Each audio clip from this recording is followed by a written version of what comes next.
तो दोस्तों एक बात का आप सदैव ध्यान रखना कि हारना है वो सबसे बड़ी विफलता नहीं है, कोशिश ना करना सबसे बड़ी विफलता है। अगर हम हार कर वहीं पर यानी वहीं जगह पर अगर हम डट जाते हैं तो वो हमारी सबसे बड़ी विफलता होती है। अगर हम उसी से अगर नई कोशिश करके नई शुरुआत करें तो वो हमारी सफलता ही मानी जाएगी। तो एक बात का आप हमेशा ध्यान रखना है कि हारना सबसे बुरी विफलता नहीं है, कोशिश ना करना सबसे बड़ी विफलता है। और एक बात का और ध्यान रखना आप कि जो हमारी असफलता है वो तब तक असफलता है जब तक हम सीख ना ले। अगर हम उस असफलता को सफलता के रूप में सीख ले तो वो भी हमारी क्या है, एक सफलता है। तो हेलो एवरीवन, कैसे हो आप सभी लोग? आप सभी का हमारे यूट्यूब चैनल में हार्दिक स्वागत है। तो आज हम आपको 10th प्रश्नावली पढ़ाएंगे। हमारी मैथमेटिक्स के अंदर 12th मैथ्स के अंदर जो 10th वाली प्रश्नावली है उसका नाम है सदिश।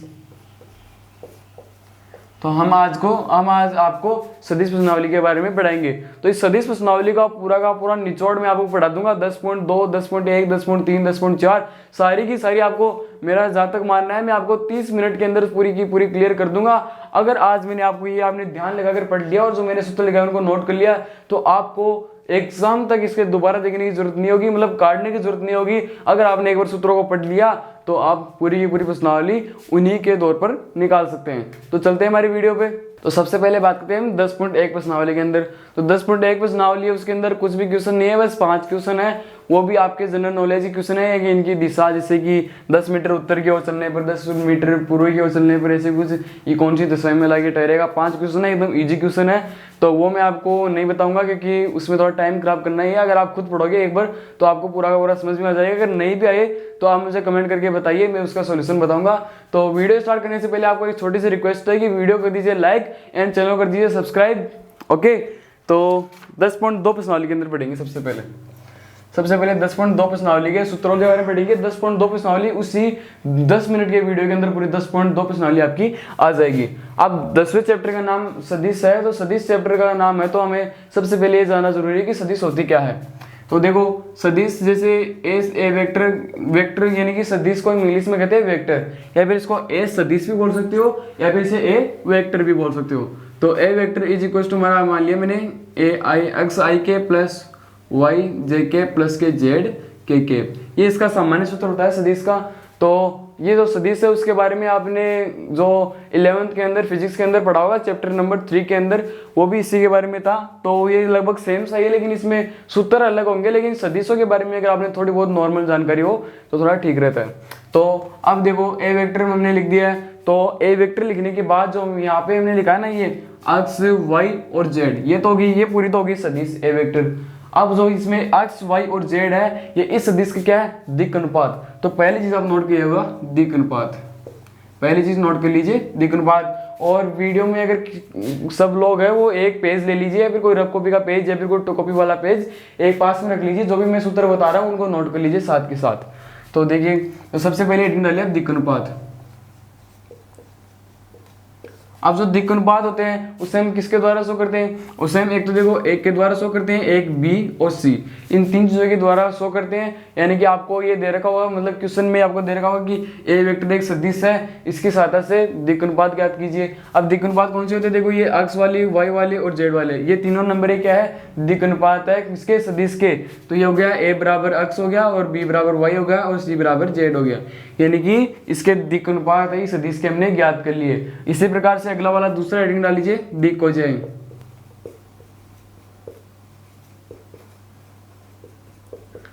दिक् हो जाए। तो देखिए, आपको ये वाला कुछ समझ में नहीं आया तो मैं आपको एग्जांपल लेके बता देता हूँ। जैसे यहाँ पे मैंने एक ए वेक्टर ले लिया, एक सदिश ले लिया कि 3i प्लस के 2 ये हो गया जे कैप माइनस 3k। ये वाला मैंने एक सदिश ले लिए। इसके में क्या ज्ञात करनी है, दिक् अनुपात ज्ञात करने हो। तो देखो, ये तो हो रही है एक्स, ये हो रही है वाई और ये होगी जेड। तो ये क्या है, इससे सदिश के दिक् अनुपात है। तो इसमें ए बराबर तो हमारा आ जाएगा देखो प्लस के 3, और बी बराबर क्या आ जाएगा हमारा प्लस के 2 आ जाएगा। तो ये देखो बी बराबर गया प्लस के 2, और जो सी बराबर है तीसरा दिक् अनुपात, यहाँ पे माइनस के 3k दे रखा है, तो ये आ जाएगा माइनस के 3k, सॉरी माइनस के 3 आएगा सीधा। अब जो द्विकोणपात होते हैं वो तीनों दिशाएं में, जैसे आपने पढ़ा नहीं है क्या कि ये देखो, ये तो होती है अक्ष की डायरेक्शन, ये होती है वाई की डायरेक्शन, और ये वाली होती है जेड की डायरेक्शन।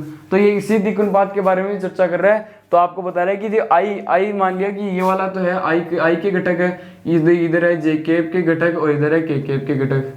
तो इसी प्रकार से दर्शा रहा है कि जे की तरफ जो यानी के कैप की घटक के कैप की ओर जो भी हमारी दिशा है कौन सी है, जेड अक्ष। तो जेड अक्ष के ऊपर कौन सा है, -3 मान दे रखा है, तो वही में नॉर्मली लिखना पड़ता है। तो आगे चलते हैं, अब ज्ञात करते हैं। सबसे पहले द्विकोणपात हो गया, उसके बाद में दिक्कोजय होती है। और आपके क्वेश्चन दे रखा होगी एक ए सदिश दे रखी होगी, और ए सदिश के बाद में आपको दे रखा होगा कि क्वेश्चन बता रहा हूँ मैं आपको किस प्रकार से बोर्ड एग्जाम में आता है कि ए वेक्टर एक सदिश है, इसकी सहायता से आप द्विकोणपात और दिक्कोजय दोनों ज्ञात कीजिए। तो द्विकोणपात तो आप ज्ञात कर सकते हो नॉर्मली। इसके बाद में यहाँ पे एग्जाम्पल है, फिर दिक्कोजय कैसे ज्ञात करोगे, तो यहाँ पे दिक्कोजय को हम शो किससे करते हैं, एल एम और एन, स्मॉल से शो करते हैं, कैपिटल नहीं लिखना है, यानी स्मॉल एल और स्मॉल एम और स्मॉल एन, इन तीन चीजों से हम दिक्कोजय को शो करते हैं। तो इसके बाद में देखिए, तो ये हो जाएगा एल बराबर, सबसे पहले एल का मान क्या होता है, तो एल का मान लिखना है हमें सबसे पहले ए से। तो इसका मान होता है plus minus A root A square plus के बी स्क्वायर प्लस के सी स्क्वायर, ये होता है हमारा एल का मान। जो एल दिक्कोजय होती है सबसे पहली, उसका मान होता है ये प्लस माइनस ए अपॉन में रूट ए स्क्वायर प्लस के बी स्क्वायर प्लस के सी स्क्वायर। फिर बात करते हैं एम की, तो एम का मान होता है प्लस माइनस बी अपॉन में रूट ए स्क्वायर प्लस के बी स्क्वायर प्लस के सी स्क्वायर। इसके बाद में एन का मान लिखेंगे, तो एन का मान हो जाएगा प्लस माइनस सी अपॉन में root A square plus B square plus के सी स्क्वायर। तो ये हमने तीनों के मान लिख लिया। एल एम और एन किस प्रकार से ज्ञात करते हैं, यानी क्वेश्चन में आपके दे रखा होगा कि दिक्कोजय ज्ञात कीजिए, तो आप कुछ इस प्रकार से हमारी दिक्कोजय ज्ञात करेंगे। तो ये दोनों चीज नोट कर लीजिए। इसके बाद में तीसरा नंबर आता है हमारा मापांक का, यानी कि हमें दे रखा हो कि एक ये ए वेक्टर एक सदिश दे रखी हो, ये वाली सदिश मान लो, तो ये वाली एक सदिश दे रखी हो, इसकी सहायता से हमें क्या ज्ञात करना है, मापांक, यानी कि सदिश का मान ज्ञात कीजिए। तो सदिश का मापांक किस प्रकार से ज्ञात करते हैं, तो यह गया ए वेक्टर का मापांक। तो ए वेक्टर का मापांक हमें ज्ञात करने के लिए ये इसका सूत्र होता है रूट। तो मैं आपको थोड़ा सिस्टमिक तरीके से बता देता हूँ। ये देखो, तो आपका 3 नंबर है वो होगा मापांक। तो ए वेक्टर का मापांक या फिर ए वेक्टर का मान हम किस प्रकार से ज्ञात करते हैं, तो ए वेक्टर का मान होगा रूट एक्स स्क्वायर प्लस के वाई स्क्वायर प्लस के जेड स्क्वायर। तो ठीक है दोस्तों, तो मापांक की बात कर ली थी। इसे मापांक नहीं बोलते हैं, वैसे इसे हम परिमाण बोलते हैं। मैट्रिक्स या सॉरी सदिश का हम परिमाण बोलते हैं इसे। तो ये जो ए वेक्टर यानी कि ए का परिमाण किस प्रकार से निकलता है, सदिश का परिमाण हमें इस प्रकार से निकालते हैं। वैसे मैं आपको एक एग्जांपल लेके बता देता हूँ। जैसे ये कोई एग्जांपल लिख दीजिए आप, जैसे ए वेक्टर इज इक्वल टू आ गया 3ik प्लस के 1jk माइनस 3kk, ये वाला एक एग्जांपल ले लिया। अब इसे यानी कि क्वेश्चन में आपके दे रखा होगा, क्वेश्चन में आपको ये बोलेगा कि आपको ये एक ए वेक्टर एक सदिश दे रखी है, इसी सहायता से आप एक का परिमाण निकालिए, फिर सदिश का परिमाण ज्ञात कीजिए। तो कैसे करेंगे, तो ए वेक्टर का मापांक इज इक्वल टू आ जाएगा एक्स का स्क्वायर यानी कि 3 का स्क्वायर प्लस के 1 का स्क्वायर प्लस के 3 का स्क्वायर। तो ये हो जाएगा ए वेक्टर का मापांक is equal to 9 plus 1 plus के 9, तो ये हो जाएगा रूट 19। तो ये जो एक का मापांक यानी कि ए वेक्टर का मापांक या फिर जो सदिश का परिमाण है उसका मान है रूट 19। तो इस प्रकार से आप परिमाण ज्ञात करते हैं। फिर उसके बाद में हम बात करेंगे किसके बारे में, मात्रक सदिश के बारे में। तो ठीक है, तो आप इसे नोट कर लीजिए। इसके बाद में मैं आपको मात्रक सदिश के बारे में बताऊंगा। तो उसके बाद में देख लीजिए,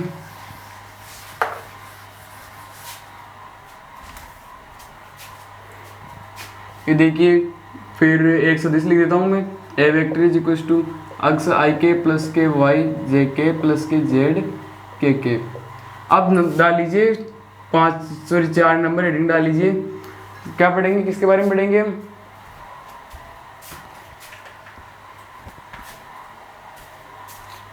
चार नंबर में हम पढ़ेंगे मात्रक सदिश के बारे में।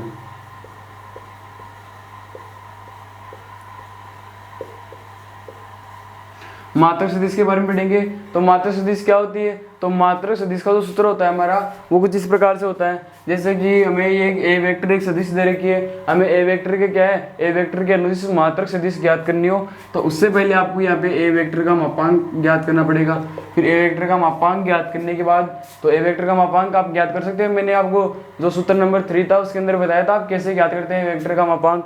फिर उसके बाद हम देखो परिमाण ज्ञात करने के बाद उसके बाद हम ज्ञात करेंगे सीधा सूत्र ही होता है उसके बाद में कि मात्रक सदिश ज्ञात करने के लिए आपको ये देखा होगा कि ए वेक्टर के अनुदिश या कोई भी सदिश जैसे ए वेक्टर और बी वेक्टर दो सदिश दे रखी हो, आपको ये बोलते हैं कि ए वेक्टर के तो आप दिक् अनुपात और दिक्कोजय ज्ञात कीजिए और बी वेक्टर जो सदिश है उसके आप मात्रक सदिश ज्ञात कीजिए, फिर बी वेक्टर के अनुदिश आप मात्रक सदिश ज्ञात कीजिए। तो इस प्रकार से कहते हैं, तो यहाँ पे लिखेंगे हम ए वेक्टर के अनुदिश मात्रक सदिश।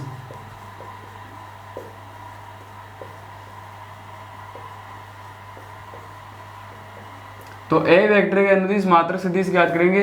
तो ए वेक्टर के अनुदिश अगर हम मात्रक सदिश ज्ञात करें तो उसका सूत्र होता है इस प्रकार से, ए वेक्टर अपॉन में एक का मापांक, ए वेक्टर का परिमाण, यानी कि अगर ए वेक्टर के अनुदिश मात्रक सदिश ज्ञात कर रहे हैं तो ए वेक्टर अपॉन में ए वेक्टर का मापांक, ये वाला इसका सूत्र होता है। ए वेक्टर मैट्रिक्स यहाँ पे जो भी देखिए आपको अक्ष आई के प्लस के वाई जे के प्लस के जेड के और अपॉन में आ जाएगा हमारे रूट अक्ष स्क्वायर प्लस के वाई स्क्वायर प्लस के जेड स्क्वायर, ये होता है आपके मात्रक सदिश ज्ञात करने का सूत्र। तो इसी प्रकार से आप जो भी आपको मात्रक सदिश निकालने के जो भी क्वेश्चन है तो वो आप निकाल लीजिएगा। इसके बाद में देखिए, और ये मात्रक सदिश वाला हो गया। अब हम 5th नंबर भी आपको पढ़ेंगे अंतःविभाजन वजन और बाह्य विभाजन। जैसे आपको कोई रेखा दे रखी हो उसका अगर हमें अंतःविभाजन वजन करना है, बाह्य विभाजन करना है, उसका सूत्र किस प्रकार से होता है। अगर 5 नंबर डाल लीजिए विभाजन के बारे में, विभाजन के बारे में तो सबसे पहले देखो इसमें हम फर्स्ट पढ़ेंगे किसके, अंतः विभाजन।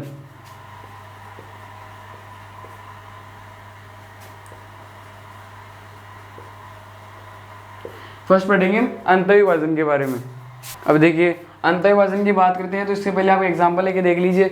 जैसे यहाँ पे एक दो ये रेखा दे रखी है, एक तो ये देखिए बी वेक्टर सदिश है और एक जा रही है ए वेक्टर सदिश, दो सदिश जा रही है और इसका अगर ये रेखा मैंने मिला दी यहाँ पे, अगर यहाँ पे कोई तीसरी सदिश है आर वेक्टर तो ये देखो इसे अंतः विभाजित कर रही है, यानी कि इस रेखा के अंदर अंदर ही विभाजन कर रही है। तो ये वाला मान लिया मैंने एम और ये वाला मान लिया एम, तो इसे ये एम ये नहीं होगा, ये होगा एम, ये हो गया एम और ये वाला हो गया एम। तो इस प्रकार से ये दो मतलब कि भागों में विभाजित कर देती है, अंतः विभाजित।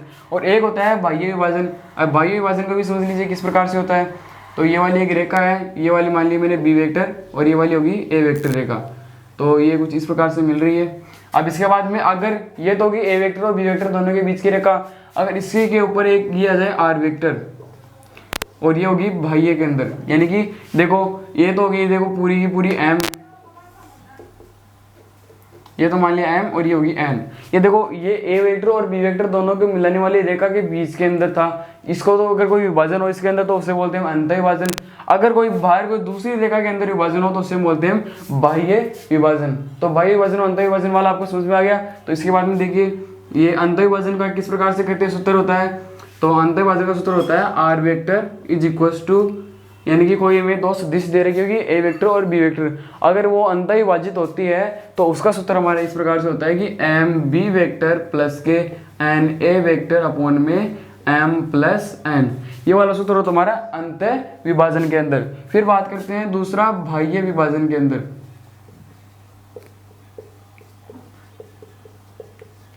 बाह्य विभाजन का हमारा सूत्र होता है कौन सा, ये देखिए R vector is equal to M B vector minus के एन ए वेक्टर अपॉन में एम माइनस एन। ये वाला होता है हमारा बाह्य विभाजन का सूत्र, ये वाला, ठीक है। फिर उसके बाद में देखिए अगर दो बराबर भागों में बांट दें, यानी मध्य बिंदु के में निर्देशांक ज्ञात किया, सॉरी मध्य बिंदु के बारे में अगर हमारी चर्चा करें तो मध्य बिंदु का लीजिए तीसरा। अगर मध्य बिंदु के बारे में पूछे दो सदिशों के मध्य बिंदु के बारे में तो उसका हो जाएगा सूत्र, ये हो जाएगा ए वेक्टर प्लस के बी वेक्टर अपॉन में 2, ये आर वेक्टर का सूत्र हो जाएगा।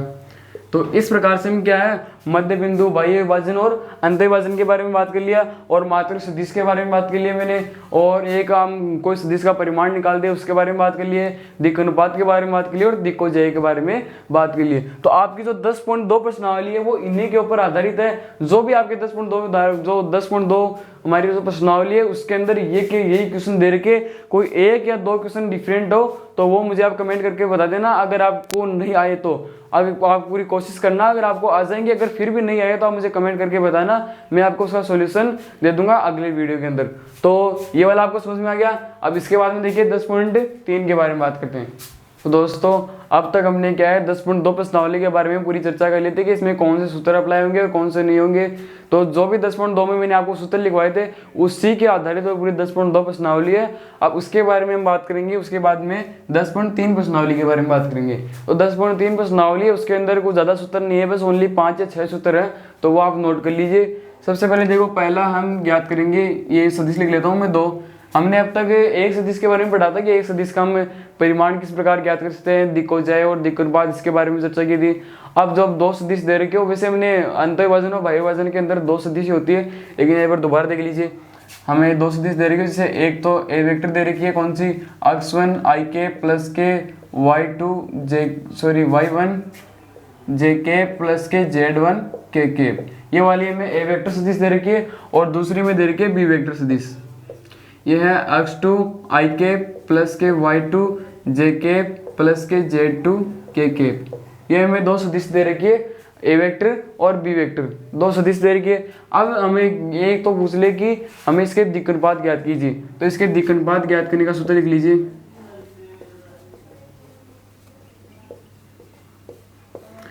ए वेक्टर और बी वेक्टर में 2 सदिश दे रखी हो तो इसके दिक् अनुपात किस प्रकार से होते हैं, तो इसके दिक् अनुपात होते हैं, ये होते हैं, जैसे ए बराबर तो होता है x2 माइनस x1, और b बराबर होता है हमारा y2 माइनस y1, और जो c बराबर होता है हमारा z2 माइनस z1।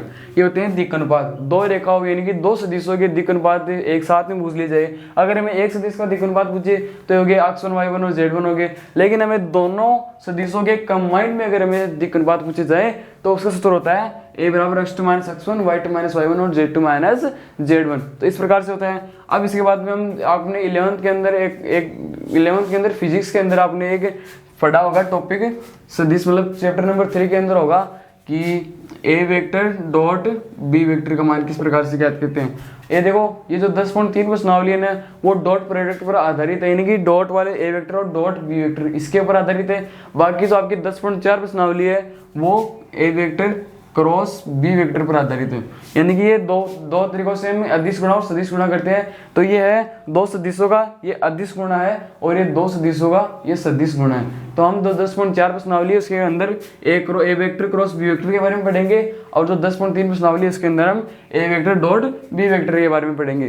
तो हम इसको एक बार दिमाग से निकाल दीजिए, पहले आप 10.3 प्रश्नावली पढ़ लीजिए, उसके बाद में हम 10.4 प्रश्नावली के बारे में बात कर लेंगे। तो ए वेक्टर डॉट बी वेक्टर क्या होता है, एक तो होता है ए का मापांक बी का मापांक कोस थीटा, ये आपने पढ़ा होगा चैप्टर नंबर 3 के अंदर फिजिक्स के अंदर 11th में। ये वाला सूत्र होता है ए वेक्टर डॉट बी वेक्टर बराबर ए का मापांक बी का मापांक और कोस थीटा, ये होती है। और आपकी जो 10वीं सदिश है वो मैंने आप 1 शॉट के अंदर में आपको पूरी एकदम क्लियर करा दूंगा, आपको कहीं पर भी डाउट नहीं आएगा। अगर फिर भी आ जाए तो आप मुझे कमेंट करके बता देना। तो ए वेक्टर डॉट बी वेक्टर बराबर आ जाएगा ए का मापांक बी का मापांक कोस थीटा। अगर हमें 2 सदिशों के बारे में पूछ ले, अब पूछ ले कि एक तो हमें ये सदिश है और ये दूसरी ये सदिश है, ये मान लो ये है ए वेक्टर और ये है बी वेक्टर।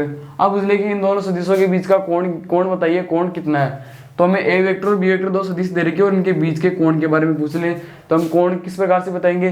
तो कोण देखो ये रहा कोस थीटा, तो कोस थीटा को हम इस प्रकार से दर्शाते हैं कि देखो cos theta is equal to, अब जो यहाँ पे ए का मापांक और बी का मापांक इसको पक्षांतरण कर देंगे, इधर ये मल्टीप्लाई में इधर जाए किसमें हो जाएगा भाग के अंदर। तो ये हो गया A vector dot B vector upon में ए का मापांक और बी का परिमाण, मापांक बोल सकते हो बी का परिमाण बोल सकते हो। तो ये होता है कोस थीटा का सूत्र, यानी कि 2 सदिशों के बीच में कोण ज्ञात करने का सूत्र होता है ये वाला। तो उससे पहले मैं आपको बेसिक बता रहा हूँ, आपको सूत्रों के अंदर वापस दोबारा से लिखा दूंगा, पहले आप बेसिक समझ लीजिए, फिर उसके बाद में देखिए यहाँ पे ए वेक्टर और डॉट बी वेक्टर कैसे निकालते हैं उसके बारे में आपको जानना जरूरी है। तो ये तो देखो a का मापांक और b का परिमाण, ये दोनों सदिशों के परिमाण तो हम नॉर्मली निकाल सकते हैं, लेकिन जो a vector dot b vector इसको कैसे निकालें, तो उसका देखो इस प्रकार से निकाल दें। इसे आपको दे रखा हो कि a vector dot b vector.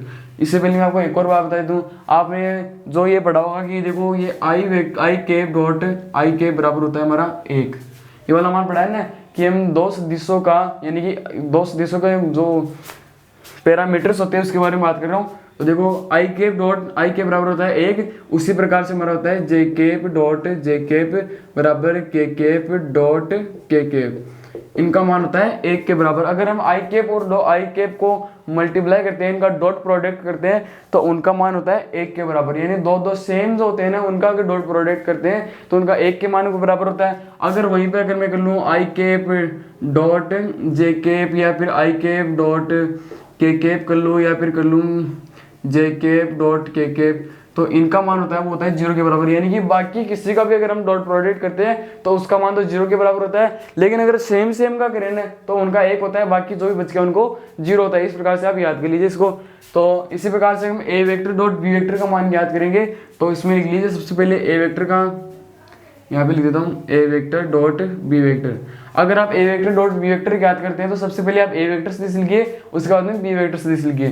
तो हमें ए वेक्टर सदिश दे रखी है x1 i k plus y1 j k plus के z1 k k is equal dot, ये आ गया x2 i k प्लस के y2 j k प्लस के z2 k k।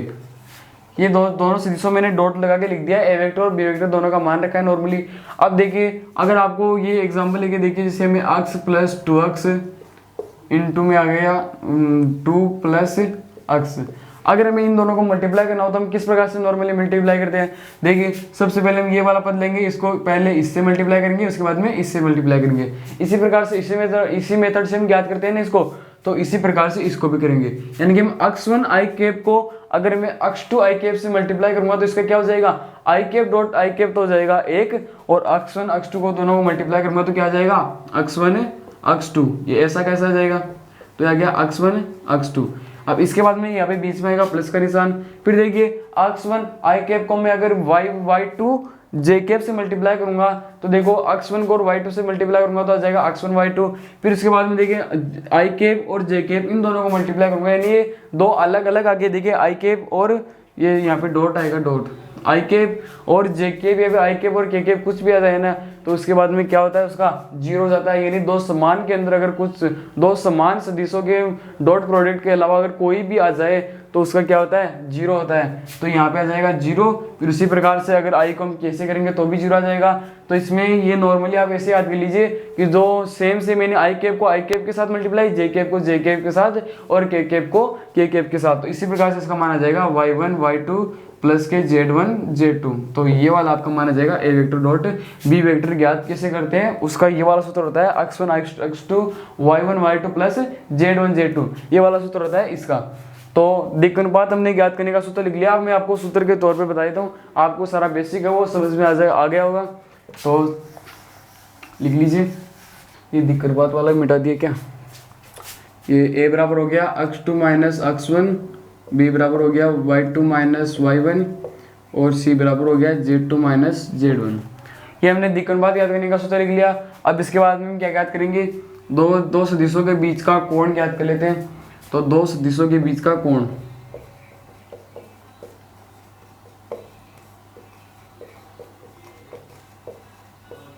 दो सदिशों के बीच का कोण।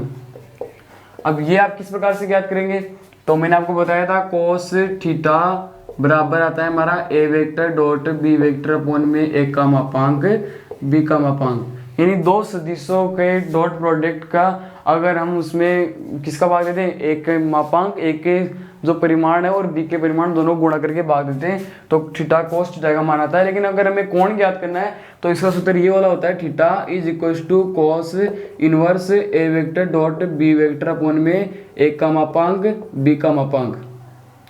तो ये कुछ इस प्रकार से आता है, ये ए इनवर्स है यहाँ पे। यानी अगर हम कोस थीटा का इधर कोस का इधर पक्षांतरण करेंगे तो ये इनवर्स के अंदर आ जाएगा। ये आपने जो 12th मैथ के सेकंड है इनवर्स ट्रिगोनोमेट्री, इसके अंदर आपने पढ़ लिया होगा। तो इसके बाद में देखिए दिक् अनुपात ज्ञात के लिए हमने दो सदिशों के बीच के कोण के बारे में हमने जानकारी ले ली है। अब इसके बाद में देखिए तीसरी चीज आती है हमारी कौन सी, ये देखिए ये तो होगी हमारी पहली और ये होगी दूसरी। अब तीसरी होती है दो सदिश लंबवत होने की कंडीशन।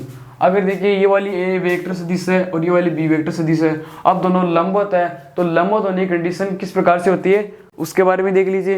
यानी कि आपको क्वेश्चन में दे रखा हो कि ए वेक्टर ये एक सदिश दे रखी है और बी एक सदिश दे रखी है। अब उजले की ये दोनों लंबवत है या नहीं, ये हम किस प्रकार से सिद्ध करेंगे।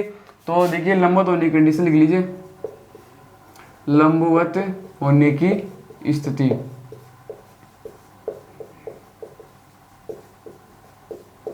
तो लंबवत होने की कंडीशन किस प्रकार से होगी, ये देखिए ए वेक्टर डॉट बी वेक्टर का मान अगर आ जाए हमारा 0, तो ये जो सदिश है 2 वो लंबवत है। अगर इसका मान 0 के इक्वल ना आए तो वो कौन सी होगी, लंबवत नहीं होगी। लंबवत नहीं होगी इसका मतलब कुछ भी हो सकती है, मतलब इनके बीच का कोण 90 डिग्री के अलावा ये 90 डिग्री नहीं होना चाहिए। मैंने आपको ये सूत्र बताया था, A vector dot B vector upon बराबर ए का मापांक बी का मापांक कोस थीटा।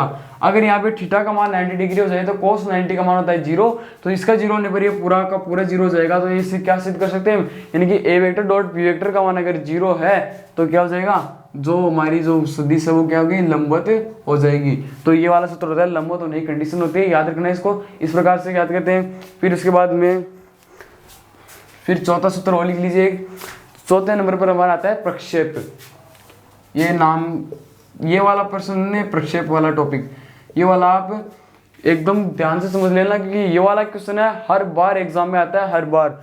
आप 2010 से लेकर 2023 तक के पेपर आप उठा के देख लेना, ये जो प्रक्षेप वाला प्रश्न है ये हर एक पेपर के अंदर है। कोई बाई चांस एक पेपर से या 2 पेपर से छूट गया हो, लेकिन हर एक पेपर में प्रक्षेप वाला क्वेश्चन है। अब जो प्रक्षेप वाला क्वेश्चन है इसके अंदर मैं आपको हिंट के तौर पर लिख लीजिए, आप नोट कर लीजिए कि हिंट के तौर पर ये देख लीजिए। हिंट के तौर पर आपका आता है जैसे ये प्रक्षेप नाम है, तो इसमें पहले दो शब्द कहते हैं पर, तो हिंट के तौर पर आप लिख लीजिए पर शब्द हिंट के तौर पर लिख लीजिए। अब इसके बाद देखिए प्रक्षेप ज्ञात करते हैं, तो हिंट के तौर पर हमने पर लिख लिया इस शब्द को। अब ये देखिए प्रक्षेप किस प्रकार ज्ञात करते हैं, आपको 2 सदिश दे रखी होगी आपको, यानी कि एक तो आपको ए वेक्टर सदिश दे रखी होगी और एक बी वेक्टर सदिश दे रखी होगी। इसमें से आपको क्वेश्चन 2 प्रकार से पूछ सकता है। एक तो आपको ये पूछ सकता है कि ए वेक्टर सदिश का बी वेक्टर पर प्रक्षेप ज्ञात कीजिए, या फिर आपको पूछ सकता है कि बी वेक्टर सदिश का ए वेक्टर सदिश पर प्रक्षेप ज्ञात कीजिए। दोनों तरीकों से आपको किसी प्रकार से क्वेश्चन पूछ सकता है अगला। तो आप देख लीजिए आप, यानी कि अगर आपको पूछ ले ए वेक्टर सदिश का बी वेक्टर पर प्रक्षेप है, तो मैं लिख देता हूं ए वेक्टर सदिश का बी वेक्टर पर प्रक्षेप है। अगर ए वेक्टर का बी वेक्टर पर प्रक्षेप ज्ञात करें तो किस प्रकार से करते हैं, तो सबसे पहले मैंने आपको यहाँ पे हिंट के तौर पर शब्द बताया, तो जिस पर, यानी कि ये पर शब्द आ गया, तो उससे पहले देखते हैं कि बी वेक्टर सदिश पर, यानी कि ये पर शब्द आप नोट कीजिएगा किस पर, बी वेक्टर पर। तो बी वेक्टर पर ज्ञात कर रहे हैं तो इसका आ जाएगा बी वेक्टर का मापांक 1 में आ जाएगा, यानी कि जिस पर बी आता है, यानी कि हमें ए वेक्टर का बी वेक्टर पर करते हैं तो यहाँ पे बी वेक्टर आएगा अपॉन में। अगर हम बी वेक्टर सदिश का ए वेक्टर पर प्रक्षेप ज्ञात करते हैं तो 1 में ए का मापांक आएगा। लेकिन इसके मल्टीप्लाई में एक और चीज आती है, वो कौन सी आती है, ए वेक्टर डॉट बी वेक्टर। ये सब में आएगा, चाहे ए वेक्टर का बी वेक्टर पर निकालो या फिर बी वेक्टर का ए वेक्टर पर निकाल लो, ये दोनों सेम आएंगे। तो ए वेक्टर डॉट बी वेक्टर किस प्रकार से निकालते हैं उसके बारे में मैंने आपको बता दिया। अब इसके बाद में हम बात करेंगे बी वेक्टर का मापांक। तो बी वेक्टर का मापांक बताना भी, यानी कि बी वेक्टर का परिमाण किस प्रकार से निकालते हैं उसके बारे में मैंने चर्चा कर ली थी। तो ये जो 10.3 प्रश्नावली है उसके अंदर आपके ये 4 सूत्र आएंगे और चारों के चारों सूत्रों से आपको पूरी जो प्रश्नावली है वो पूरी कवर हो जाएगी। बाकी 2 क्वेश्चन ऐसे हैं जो थोड़े डिफरेंट है, उनके बारे में चर्चा कर लेता हूँ मैं। तो हमने 10.3 के जो भी सूत्र थे उसके बारे में चर्चा कर ली थी। अब उसके बाद में जो 10.3 प्रश्नावली है उसके अंदर आपके 2 उदाहरण दे रखे, तो उन 2 उदाहरण थोड़े सूत्रों से डिफरेंट है। बाकी आपके एक क्वेश्चन और दे रखा, अगर आपको ये 2 उदाहरण एकदम बढ़िया तरीके से समझ में आ गए तो वो क्वेश्चन भी आपको समझ में आ जाएगा। तो आप देखिए उदाहरण नंबर 17 आपको दे रखा है कि यदि 2 ए वेक्टर और बी वेक्टर सदिश इस प्रकार से है कि ए वेक्टर का मापांक, यानी कि हमें ए वेक्टर का परिमाण दे रखा है, तो हमें दे रखा है कि ए वेक्टर का परिमाण बराबर 2 और बी वेक्टर का परिमाण देगा कितना 3। तो बी वेक्टर का परिमाण हमें 3 दे रखा है। उसके बाद में ए वेक्टर डॉट बी वेक्टर बराबर दे रखा है 4। तो हमें 3 चीजें हमें दे रखी है क्वेश्चन के अंदर, डॉट बी वेक्टर बराबर 4। और उसके बाद में हमें ज्ञात करवा रहा है कि A vector minus B vector का मापांक ज्ञात कीजिए।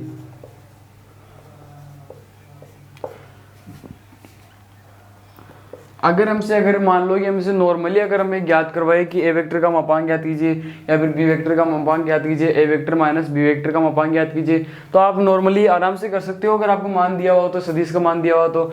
लेकिन यहाँ पे आपको ना तो ए वेक्टर सदिश दे रखी है और ना ही आपको बी वेक्टर सदिश दे रखी है, केवल आपको इनके परिमाण और इनके ए वेक्टर डॉट प्रोडक्ट के हिसाब मतलब के सहायता से हमें क्या ज्ञात करना है, ए वेक्टर माइनस बी वेक्टर का मापांक ज्ञात करना है। तो इसको ज्ञात करने के लिए आपको सबसे पहले क्या करना होगा, इसका स्क्वायर कर दीजिए। अगर ऐसे आपको कोई भी क्वेश्चन है तो उसके अंदर आपको स्क्वायर ही करना है। इसके बाद में देखिए स्क्वायर करने के बाद में आपको इसको 2 बार लिख लीजिए इस पद को। तो यहाँ पे आ गया ए वेक्टर माइनस के B vector dot A vector minus B vector, ये दोनों को मैंने अलग अलग लिख लिया है। अब इसके बाद में देखिए इसको कोष्टक को सरल कर लीजिए। तो ये जो सबसे पहला पद है ये ए वेक्टर, ये सबसे पहले ए वेक्टर से मल्टीप्लाई होगा, उसके बाद में बी वेक्टर से मल्टीप्लाई होगा। तो इसी प्रकार से कर लेना है आपको। तो ये हो गया A vector dot A vector, बीच में यहाँ पे माइनस का चिन्ह तो यहाँ पे माइनस आ जाएगा, फिर आ जाएगा A vector dot B vector, उसके बाद में ए वेक्टर को मल्टीप्लाई करा दिया, इसके बाद में बी वेक्टर को मल्टीप्लाई करेंगे। तो यहाँ पे आ गया माइनस के B vector dot A vector और माइनस बी वेक्टर। ये देखो ये माइनस और ये माइनस दोनों माइनस माइनस क्या हो जाएंगे, प्लस। तो इसके साथ ऐसे हो गया B vector dot B vector plus में आ जाएगा। अब देखिए जो हमारा जो सदिश होती है उसके अंदर जो अदिश गुणा होता है सदिश का, यानी कि A vector dot B vector हो, तो ये क्रम विनिमय नियम का पालन करता है। क्रम विनिमय नियम इस प्रकार से होता है, जैसे 1 + 2 वो भी कितना होता है, 3 होता है। इसी प्रकार से देख लो 2 + 1 वो भी कितना होता है, 3। यानी कि ये क्रम विनिमय अगर हम इनका क्रम बदल दे तो भी इसका मान क्या आ रहा है, सेम आ रहा है। तो ये भी इसी प्रकार से होता है कि A vector dot B vector बराबर B vector dot A vector, दोनों इक्वल होते हैं। अगर आप जैसे क्रम विनिमय नियम के पालन कौन नहीं करता, जैसे हमारी जो बाकी होती है वो कौन सी क्रम विनिमय नियम का पालन नहीं करती है, जो माइनस होता है वो। देखिए 1 - 2 करूंगा तो कितना आएगा, -1 आएगा। लेकिन वही अगर मैं 2 - 1 करूंगा तो क्या आएगा, +1 आएगा। तो ये जो माइनस होता है वो क्रम विनिमय नियम का पालन नहीं करता है। तो इसके बाद में देखिए ये कर लिया है। तो ये देखो इनका क्रम बदल दूंगा, देखो B vector dot A vector, तो ये क्या हो जाएगा, A vector dot B vector, और ये A vector dot A vector दोनों क्या हो जाएंगे, ए वेक्टर का होल स्क्वायर, फिर हो जाएंगे ए वेक्टर के मापांक का होल स्क्वायर, फिर minus A vector dot B vector, यह गया। और इसका क्रम बदल देंगे तो ये हो जाएगा minus A vector dot B vector और प्लस के बी वेक्टर का होल स्क्वायर, ये आ गया। अब इसके बाद में देखिए ये A vector minus B vector, ये 2 दे रखे हैं, 2 पद दे रखे, तो ये दोनों सेम पद है तो ये क्या हो जाएंगे, जुड़ जाएंगे। तो ये हो गया ए वेक्टर का whole square is equal to, sorry यहाँ पे माइनस आएगा, तो माइनस के 2 A vector dot B vector, ये कोष्टक में आ जाएगा, उसके बाद में प्लस बी वेक्टर का होल स्क्वायर। अब क्या करना है आपको, ये देखो एक का परिमाण का मान भी दे रखा है हमें, और ए वेक्टर डॉट बी वेक्टर का मान भी दे रखा है, और हमें बी वेक्टर का होल स्क्वायर का मान भी दे रखा है। तो इसके साथ से देखो हमें ए वेक्टर का मान कितना दे रखा है, 2, तो यहाँ पे जाएगा 2 का स्क्वायर माइनस के 2 इंटू ए वेक्टर डॉट बी वेक्टर का मान दे रखा है हमें 4, तो यहाँ पे आ जाएगा 2 इंटू 4 प्लस के यहाँ पे दे रखा है 3 का स्क्वायर, तो ये आ जाएगा। फिर क्या करेंगे 4 - 8 प्लस के 9, अब इसको सोल्व करेंगे तो यहाँ पे आंसर आएगा 5, 5 आंसर आ जाएगा। 5 आंसर किसका आ रहा है, इसके होल स्क्वायर का। तो यहाँ पे आप लिख लीजिएगा, तो यहाँ पे आ गया A vector minus B vector का होल स्क्वायर का मान कितना आ रहा है, 5 आ रहा है। अब इसके बाद में ये तो आ रहा है होल स्क्वायर का, हमें केवल और केवल ए वेक्टर माइनस बी वेक्टर का मापांक ज्ञात करना है। तो इसके लिए आपको स्क्वायर को इस तरह भेज देंगे तो किस में हो जाएगा, अंडर रूट में हो जाएगा। तो ये हो गया A vector minus B vector बराबर आ जाएगा √5, ये आ गया हमारा आंसर। तो इसी प्रकार से इसको करेंगे। तो इसमें देखिए ये वाला क्वेश्चन देख लेते हैं, उदाहरण नंबर 18।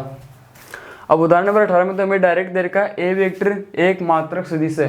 अगर कोई भी हमें क्वेश्चन में ये दे रखा हो कि ए वेक्टर एक मात्रक सदिश है, या फिर हमें दे रखा हो बी वेक्टर एक मात्रक सदिश है, वो ये कहना चाह रहा है कि हमारे जो ए वेक्टर सदिश है इसका जो परिमाण है वो कितना होगा, 1 होगा। ये मात्रक सदिश का मतलब ये होता है कि इसका परिमाण वो किसके बराबर है, 1 के बराबर होगा। तो यह बात है आपको ध्यान रखना है। तो हमें एक तो दे रखा है कि यदि ए वेक्टर एक मात्रक सदिश हो, यानी मात्रक सदिश के बारे में दे रखा है, और दूसरा में दे रखा है कि अक्ष vector minus A vector dot अक्ष वेक्टर प्लस ए वेक्टर बराबर कितना है, 8, वो तो अक्ष वेक्टर का मापांक ज्ञात कीजिए। तो इसकी सहायता से ज्ञात कर सकते हैं, एकदम आसान है, थोड़ा समझ लीजिए। ये देखिए आप इसको क्या करूँगा, मैं कोष्टक सरल करूँगा, इस साइड में लिख लेता हूँ, ये हो गया ए वेक्टर का होल स्क्वायर बराबर 1, ये आ गया। अब इसको कोष्टक में सॉल्व करूंगा मैं, तो ये देखिए यहाँ पे आ जाएगा अक्स वेक्टर, इसको इसके साथ मल्टीप्लाई करूंगा तो ये आ जाएगा इसका स्क्वायर आ जाएगा। इसके बाद में ये अक्स वेक्टर को मैं ए वेक्टर के साथ मल्टीप्लाई करूंगा तो ये आ जाएगा प्लस के अक्स वेक्टर डॉट ए वेक्टर। इसके बाद में इस माइनस के ए वेक्टर को अक्स वेक्टर के साथ मल्टीप्लाई करूंगा तो ये आ जाएगा माइनस के ए वेक्टर डॉट अक्स वेक्टर। अब इनके ये वेक्टर आएगा यहाँ पे।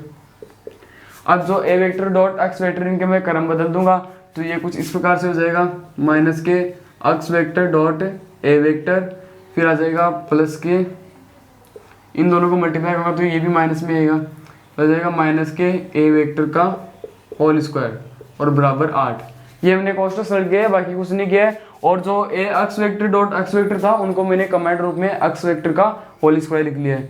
अब जो यहाँ पे देखो ये अक्स वेक्टर डॉट ए वेक्टर ये प्लस का है और इधर क्या है माइनस का, तो ये दोनों तो आपस में कट जाएंगे, बाकी जो बचा है उसको लिख लीजिए। तो ये आ गया अक्स वेक्टर का whole square minus A vector का होल स्क्वायर बराबर 8। अभी देख लीजिए ए वेक्टर का मान कितना दे रखा है हमें 1, तो ये मान रखिए तो यहाँ पे आ जाएगा अक्स वेक्टर का होल स्क्वायर बराबर माइनस 1 बराबर 8, और 1 का इस तरफ पक्षांतरण करेंगे तो आ जाएगा अक्स वेक्टर का होल स्क्वायर बराबर 8 प्लस के 1, और आ जाएगा अक्स वेक्टर का होल स्क्वायर बराबर आ जाएगा हमारा 9।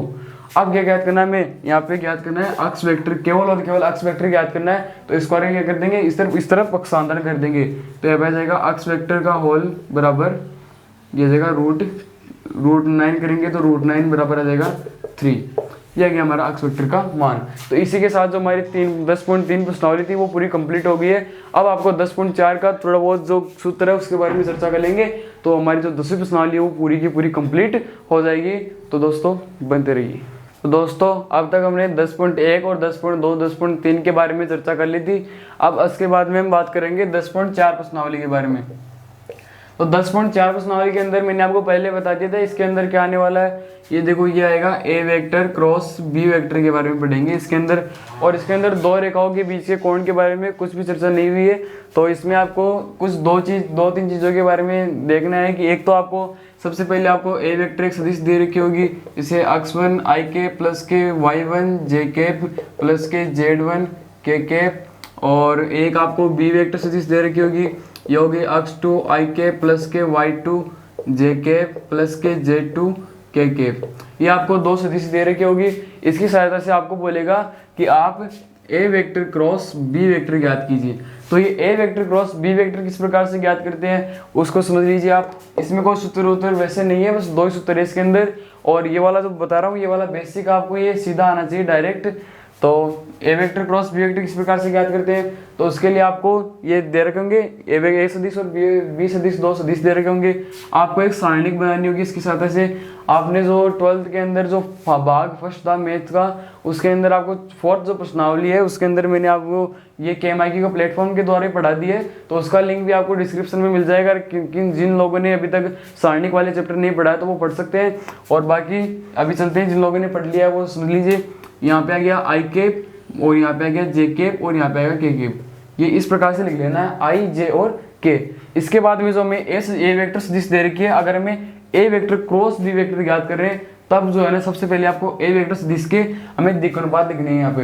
यानी कि यहाँ पे आएगा सबसे पहले x1, यहाँ पे आएगा y1, यहाँ पे आएगा z1, फिर इसके बाद में बी वेक्टर के जो भी दिक् अनुपात है वो लिख लेंगे। तो ये आ गया x2, y2 और z2। ये वाला जो मान आएगा सारणी का मान वो किसके बराबर होगा, ए वेक्टर क्रॉस बी वेक्टर के। अगर आपको ये पूछ ले कि A vector cross B vector का मापांक ज्ञात कीजिए, इनका परिमाण ज्ञात करना है, तो परिमाण ज्ञात करने के लिए आपको सिंपल सा क्या कर लेना है, इसका जो भी मान है उसमें आपको आई के मान आ जाएगा, जे का मान आ जाएगा, और इनको आप मापांक करने वाली कंडीशन मैंने आपको 10.2 प्रश्नावली के अंदर बता दी थी। तो आप सिंपल से उसी तरीके से ज्ञात कर सकते हैं। और जो दूसरी जो चीज़ आती है वो आती है त्रिभुज का क्षेत्रफल किस प्रकार से ज्ञात करते हैं। तो आ गया त्रिभुज का क्षेत्रफल। तो त्रिभुज का क्षेत्रफल ज्ञात करने की जो स्थिति होती है उसके अंदर आपको क्वेश्चन में दो सदिश या कोई सदिश नहीं दे रखा होगा, या फिर सदिश भी आपको दे सकता है, सदिश वाला ही बताऊंगा। लेकिन आपको अगर 3 बिंदु दे दे, जैसे त्रिभुज के अंदर आपको 3 बिंदु दे दे, एक हो गया कि ए बी और सी। एक बिंदु आपका हो गया कि x1 y1 z1, और एक दे दिया आपको x2 y2 z2, एक दे दिया आपको x3 y3 और z3। ये अगर आपको 3 बिंदु दे दे तो इसकी सहायता से अगर आपको पूछे कि आप त्रिभुज का क्षेत्रफल ज्ञात कीजिए तो आप कैसे करेंगे? तो सबसे पहले आपको ज्ञात करना है ए बी सदिश आपको ज्ञात करना है। दृष्टि सदिश ए बी सदिश किस प्रकार से ज्ञात करते हैं उसके बारे में मैंने आपको बताया नहीं, मैं भूल गया था, लेकिन अभी आप समझ लीजिए। अगर आपको पूछे कि ए बी सदिश, ए बी का मतलब कि ए बिंदु दे रखा हो और बी बिंदु दे रखा हो, अगर आपको ए बी का सदिश पूछे तो वो इस प्रकार से निकालते हैं x2 माइनस x1 बराबर, और यहाँ पे जाएगा x2 minus x1 plus y2 minus y1 plus के z2 माइनस z1। ये है हमारी ए बी के दृष्टि सदिश। और यहाँ पे आएगा आई कैप और यहाँ पे आएगा जे कैप और यहाँ पे आएगा के कैप, ये भी आएगा साथ में। तो ए बी का अगर हम दृष्टि सदिश ज्ञात करते हैं फिर ए बी वेक्टर ज्ञात करते हैं ए और बी बिंदु की सहायता से, तो हम ज्ञात करते हैं कि x2 minus x1 I cap plus y2 minus y1 J cap plus z2 minus z1 K cap. इसकी सहायता से हम क्या ज्ञात करते हैं? ए बी का सदिश। अब इसके बाद में आपको सबसे पहले त्रिभुज का क्षेत्रफल ज्ञात करने के लिए आपको ए बी सदिश ज्ञात करनी होगी। उसके बाद में आपको ए सी सदिश ज्ञात करनी होगी। ए सी सदिश, ये दोनों सदिश अगर आप ज्ञात कर लेंगे उसके बाद में आपको क्या करना है कि इन दोनों को क्रॉस मल्टीप्लाई करना है, यानी कि उसके बाद में करना है आपको ए बी सदिश क्रॉस ए सी सदिश। और जो भी आपका सदिश का मान है किसकी सहायता से? सारणिक की सहायता से ज्ञात करेंगे। इस प्रकार से आपको यहाँ पे लिखना है आई कैप, यहाँ पे जे कैप, यहाँ पे के कैप, और इसके बाद में जो भी मान आएगा वो लिख लेना आपको। फिर उसके बाद में लिखकर और उसके बाद में त्रिभुज क्षेत्रफल होगा वो किसके बराबर होगा? ये जो भी मान आएगा ना, ये जितना भी मान उसका कर देना आपको मापांक। ए बी क्रॉस ए सी का जो भी मान आएगा यहाँ पे आ गया, मान लीजिए कि 16 आई के प्लस के 3 जे के प्लस के 6 के ये मान आ गया मान लीजिए आपका ए बी क्रॉस ए सी का। तो आपको इसका मापांक ज्ञात करना है। तो इसका मापांक A B vector cross A C vector का मापांक ज्ञात करना है आपको। और इसका मापांक यानी 16 का स्क्वायर प्लस 3 का स्क्वायर प्लस के 6 स्क्वायर का रूट करके जो भी आपका मान है ना उसमें अगर आप 2 का भाग दे देंगे, जैसे इसका आएगा मान मैं याद करके बता देता हूँ आपको। 16 का स्क्वायर कितना होता है? 216 होता है, और प्लस के 9 और प्लस के 36, तो इन सबको जोड़ेंगे तो क्या आएगा? 16 और 36 कितने हो गए? ये हो गए 6 42 हो गए, और 42 52 और 52 और 9 ये कुल मिला के हो गए 61, यानी कि 261, यानी कि रूट 261 मान है हमारा ए बी क्रॉस ए सी का। परिमाण का मान हमें कितना है? 261। अब त्रिभुज का क्षेत्रफल किसके बराबर होता है? तो यहाँ पे हेडिंग डालेंगे त्रिभुज का क्षेत्रफल और बराबर आ गया हमारा रूट 261/2। ये जो हमारा आ गया त्रिभुज का क्षेत्रफल। अगर हमें 2 सदिश दे रखी हो, अगर ए वेक्टर सदिश दे रखी हो और बी वेक्टर सदिश दे रखी हो, इसकी सहायता से बोल देंगे त्रिभुज का क्षेत्रफल ज्ञात करेंगे। तो किस प्रकार से करेंगे? आपको सबसे पहले ए वेक्टर क्रॉस बी वेक्टर ज्ञात कर लेना है, उसके बाद में आपको ए वेक्टर क्रॉस बी वेक्टर का मापांक ज्ञात कर लेना है, और उसमें अगर आप 2 का भाग दे देंगे तो वो क्या आ जाएगा? इन 2 सदिशों की सहायता से त्रिभुज का क्षेत्रफल ज्ञात हो जाएगा। उसके बाद में आपके जो आता है तीसरे नंबर पर आता है वो समांतर चतुर्भुज का क्षेत्रफल। आपको एक और आता है आपकी सिलेबस में है कि समांतर चतुर्भुज का क्षेत्रफल। समांतर चतुर्भुज का क्षेत्रफल किस प्रकार से ज्ञात करते हैं? तो इसके लिए आपको जैसे समांतर चतुर्भुज के बारे में थोड़ा जान लीजिए। जैसे ये कुछ इस प्रकार से होता है,